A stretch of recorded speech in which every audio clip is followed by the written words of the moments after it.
What's gaming, y'all? I'm Ryan, and welcome to the Board Game Journey, where you will be joining me to play 1,000 games. I know, it's a lot, but it's gonna be a lot of fun. Today, we're actually looking at the first 3 games in the journey, which just happen to be city themed. They all have something to love, so let's get into it. First up, we have the lightest of the 3 games, Sunrise Lane. Now, being new to the board game space, Reiner Knizia is one of those names I kept seeing pop up. So I went ahead and bought a few of his games. In Sunrise Lane, you earn points throughout the game based on where you build and how tall you build your buildings. You can also earn points at the end of the game based on who has the tallest or most buildings in certain parts of the board. Looking at the board, these 2 corners are the blue section. You're trying to have the tallest buildings there. The 2 red sections, you want to have the most. And across the entire board, you're trying to compete for who has the most connected buildings. Okay, it's my turn. I'm playing blue. What should I do? So I see this pink 5 here, and this is an easy way to score points in this game, but I need to get there first. So I see a green spot I have to build first, so there I can play 1 green card, and now allow me to build 1 building on top of the green card. Now I can build on this pink 5. In my hand I have 3 pinks, so I could build a 3-level building and put that on top of the 5. How scoring works in this game is you take the level of your building times the value of the spot you put it on. So if I put it on a 5, a 3-level building gives me 15 points.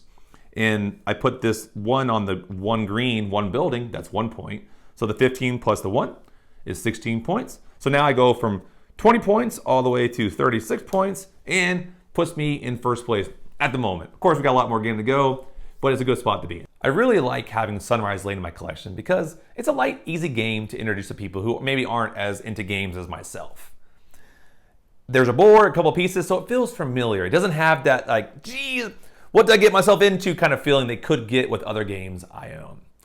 And there's a bonus that my wife actually does like this game, making the total probably to about 5 games that I know I can safely bring out when it's time for our little game night with her.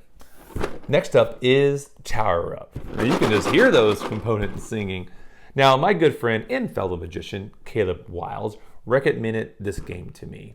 Now, fun fact, he tried to convince me to play games for over 5 years, and if you hadn't noticed, he may have succeeded.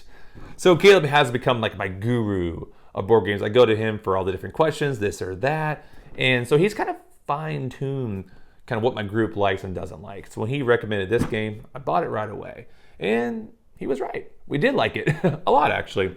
So let's go ahead and get into what makes it so awesome. So what I find interesting about Tower Up is the limitations on how you need to build. So for instance, if I want to build a building here in this spot, I have to put a building there that's a different color to any building adjacent to it. So adjacent in this game is there's a little white roads going to each building, and that's what it touches. So for instance, this building right here would touch this white one, this brown one, a blank spot, and that's it. So to build it, I had to build a different color building first. So not brown, not white. So I could build a gray, for instance. But here's the catch. To build that, I also have to contribute to any building it's touching. So I would also have to have a brown and white floor, which I happen to have now. So I have to put a white on top of this and a brown on top of there. So that, to me, that's interesting. You have to really kind of manage what, building pieces you are getting throughout the game. And if you're paying attention, you also can see what your other opponents can't do. Like right now, my opponent only has a black and white piece, so therefore I know he can definitely not build there. So you can be really strategic about where you build, and knowing that you're at least safe for a turn or two until they get the right pieces. Another thing I find interesting is on the player boards. You'll notice these blue vertical lines going down. Well, those indicate take another turn. So for instance, if I was a build a building so that I can move my gray piece, it would go even with this second line. And as long as all my vehicles are at least at that second line or past it, in this case, I could get another turn. So I like how that's another thing to think about. It's like, okay, not just like, what does he have? What's my opponents have? What can they or not build? Where should we be building? But also like, can I time it right where I can get the free turn to get the resource I need to then have it on my next turn, right?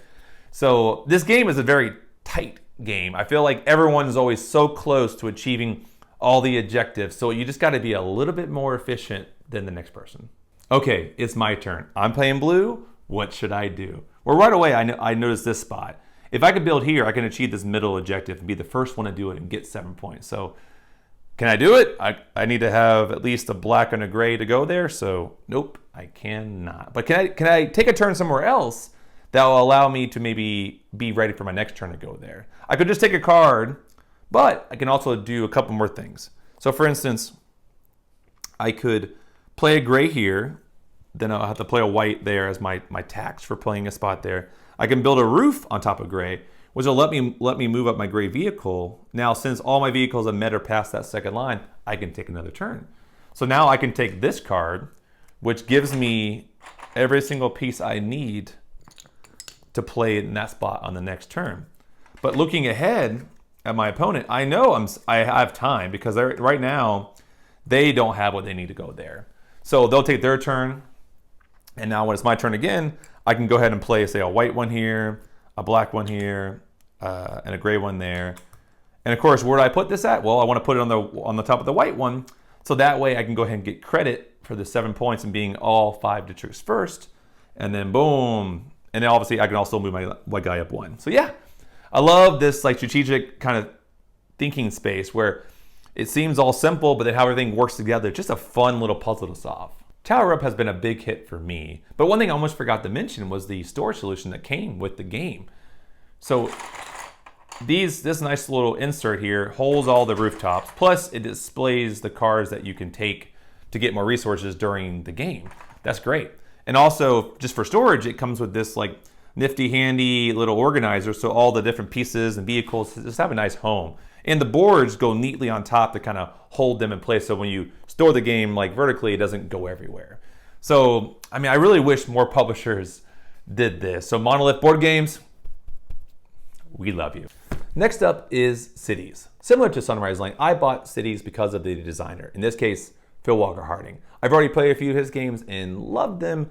So I bought Cities sight unseen. Now I will say up front, that I like Cities, but I did find it, unlike the other games in this video, to be a harder teach to newer gamers. But I'm not saying this is a negative thing. I see it as an opportunity. First, you start your friends off with Sunrise Lane, get them used to the building and multiple scoring criteria, and then from there, an easy transition to Tower Up. They mainly just need to learn the different placement rules of how to build, and then from there, a nice stroll into Cities. Okay, maybe I recommend a couple of games of King Domino to get them used to the tile placement, but from there, easy peasy, you're ready for Cities. The quick summary of Cities is you're taking these tiles and place them into a 3x3 grid to try to build the best, well, city.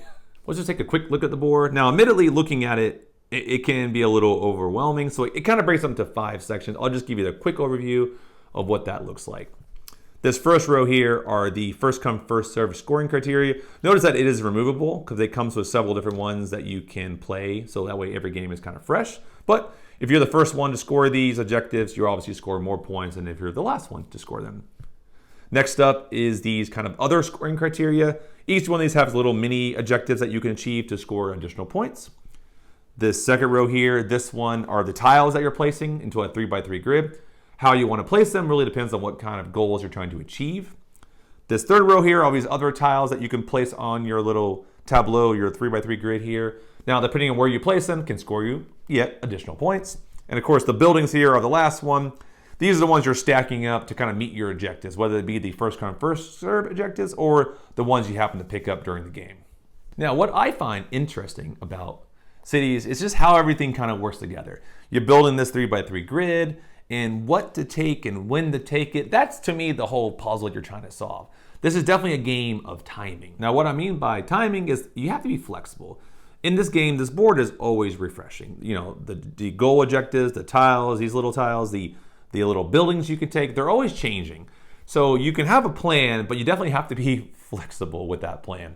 Because you may be wanting, one thing on the board that you can maybe get right away, but you may be wanting one from each section.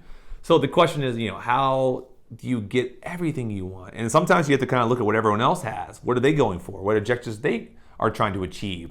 And maybe that can help you decide. Like if I know this person really wants a yellow building, well, I better get to the yellow building first. But I feel like if they're not collecting it, then maybe I can take a tile first and then get to the yellow building next. It's that kind of thinking that makes this game fun for me. It really is. It's just that. It's a game of timing. When do you take what you want, when you want it, and how do you maximize the score? Okay, it's my turn. I'm playing blue. What should I do? Now I'm looking at the first come, first served scoring criteria, and no one has got anything yet. But this first one here gets 5 points for the first person who can get 7 water spaces connected. Now my water is kind of everywhere, but this person already has 6 connected, so they're probably going to get that one. But if I look here at this last one, it says if you can have 4 different yellow buildings next to water, you can get 7 points. But I also have a scoring criteria here that gives me 2 points per 2 level yellow building. So they kind of work together. So that's definitely a nice way to kind of get multiple points. If you can get your scoring criteria to align, that's a good thing. So here I already have a 2 level yellow building next to water. So how can I get some more? Well, I could take this tile here that gives me a yellow next to water already. Now, depending on what they do, maybe they leave me this guy here. Now, this person is like a wild. So this wild I can put on any building, so I'll put it here. So that would be my yellow later on next to water. This guy can go somewhere else. We won't get into that right now. And depending on what they leave me, we'll just say I get lucky and they leave me these 2 yellow buildings here. Well, the blue one can just go on the blue space for now. And now I have 3 yellows next to water. So I'm only 1 away from meeting this kind of criteria. And then later on, if I can at least get them 2 more yellows on top, well, then I'll give me extra points with this 1 scoring criteria.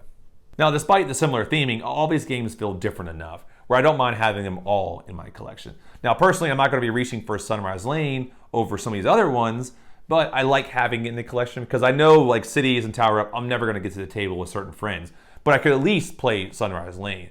Now, I don't love it, but like I said, I like it enough where I don't mind playing it. Now, like I said at the beginning of the video, this is a journey to play 1,000 games, but I'm looking to you. Yes, you.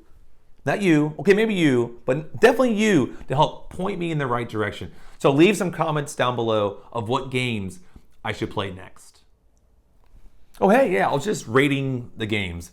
Now, I don't believe in the traditional, give this game out of 5 or out of 10, but I do like lists. I like top 10s. So I figured, hey, let's have a little fun, and we'll just make an ongoing top 10 of just different categories. Now, this is the first video, so it will be interesting. These will all make the list, but going on each video, it'd be kind of fun to see where games fall into the top 10. So let's get into that now. So let's rank today's games. Now, I consider these all to be casual games, so they're all going to fit into the same bucket. Now, for me personally, number 1 would be Tower Up. Number 2, Cities, and number 3, Sunrise Lane. Now, I know today is easy because all the categories are empty, but as they fill up, I know it's going to get so hard to do this. But I'm also looking forward to it because I imagine it's going to be fun to figure out where they all go. So once again, thanks you guys very much for joining me on today's video. Please, of course, like, subscribe. I want to show you guys more, so support us, support the journey, and I'll see you guys next time.